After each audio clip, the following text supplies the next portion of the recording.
ಎಲ್ಲರಿಗೂ ನಮಸ್ಕಾರ. ದೇಗುಲ ದರ್ಶನ ಸಂಚಿಕೆಗೆ ಸ್ವಾಗತ. ಈ ಸಂಚಿಕೆಯಲ್ಲಿ ನಾವು ಬೆಳಗಾವಿಯಿಂದ 24 ಕಿಲೋಮೀಟರ್ ದೂರದಲ್ಲಿರುವ ಹುದಲಿ ಗ್ರಾಮದ ರಾಮಲಿಂಗೇಶ್ವರ ದೇವಸ್ಥಾನದ ಬಗ್ಗೆ ತಿಳಿಯೋಣ. ನಮ್ಮ ಬೆಳಗಾವಿ ಜಿಲ್ಲೆ ಅನೇಕ ಪೌರಾಣಿಕ ಐತಿಹ್ಯ ಹೊಂದಿದ್ದ ಅತ್ಯುನ್ನತ ಕಲಾಕುಸುರಿಯ ದೇವಾಲಯಗಳಿಗೆ ಪ್ರಸಿದ್ಧಿಯಾಗಿದೆ.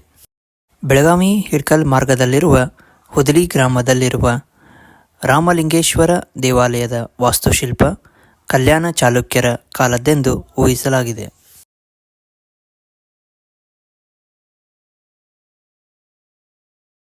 ಈ ಬಗ್ಗೆ ಶಿಲಾಶಾಸನ ಆಧಾರವಿಲ್ಲವಾದರೂ ಕಟ್ಟಡದ ವಿನ್ಯಾಸ ಇದು ಚಾಲುಕ್ಯರ ಕಾಲದ್ದು ಎಂದು ನಂಬಲಾಗಿದೆ. ಈ ದೇವಾಲಯದ ಗರ್ಭಗುಡಿ ವಿಶಾಲವಾದ ಕಪ್ಪು ಶಿಲೆಯ ಶಿವಲಿಂಗ, ನಂತರ ದೀಪಗೃಹ, ಅದರ ನಂತರ ವಿಶಾಲವಾದ ನಂದಿ ಮಂಟಪ ಅಷ್ಟಕೋನಾಕೃತಿ ಸ್ಥಾನದಲ್ಲಿದ್ದು, ಗಣೇಶನ ವಿಗ್ರಹ, ಪಾಂಡುರಂಗ ವಿಠಲನ ವಿಗ್ರಹ, ಶ್ರೀ ಅಡವಿ ಸಿದ್ದೇಶ್ವರವರ ವಿಗ್ರಹವನ್ನು ನೀವು ಕಾಣಬಹುದು.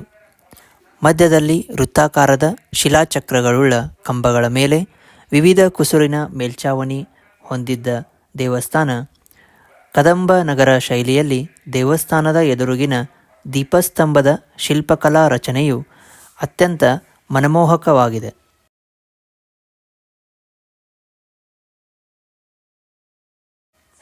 ದೇವಸ್ಥಾನದ ಸುತ್ತಲೂ ವಿಶಾಲವಾದ ಹೊರಾಂಗಣವಿದ್ದು ಇಲ್ಲಿ ಮದುವೆ ಸಮಾರಂಭಗಳು ನಡೆಯುತ್ತವೆ.